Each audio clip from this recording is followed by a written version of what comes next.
your heart is racing at the speed of light, and you feel like you got nowhere else to go.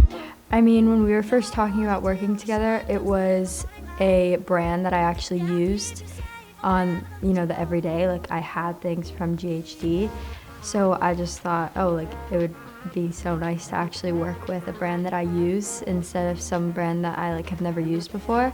So that was one thing, and your guys' products are obviously amazing. Ich wasche meine Haare alle 2 Tage, aber ich benutze Dry Shampoo auch jeden Tag. Ich weiß auch nicht warum, aber ich glaube, die geben mir so groß und schön. Ich würde sagen, dass das ist dem Platinum Plus Styler, weil ich kann meine Haare ganz glatt machen und das hält den ganzen Tag. Oder ich kann das ein bisschen welligig, wavy machen und das hält auch den ganzen Tag. So, ich kann 2 Dinge mit einem Tool machen. Ein bisschen messy und nicht perfekt. Ich liebe das, ich habe nicht so perfekte Wollen. Für die meisten Tagen, ich will das ein bisschen crazy und messy haben und ich kann das hin und her. Das ganze Ding geht nicht kaputt, so ein bisschen crazy. Haare.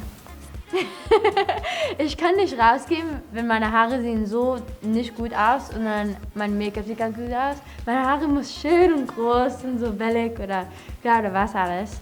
Und dann, ich muss kein Make-up haben. So, Haare. Ja.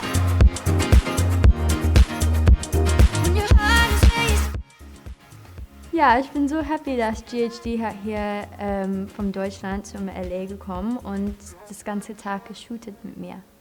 I mean, you guys as people are it's like family. Like today even, like when we were shooting, it's like I have fun with you guys and it's like you guys are friends. It's not like I just am like awkward around you guys. Like I feel like you guys could have gone to my high school and we could have been like high school friends. But it's like work, but I forget it's work.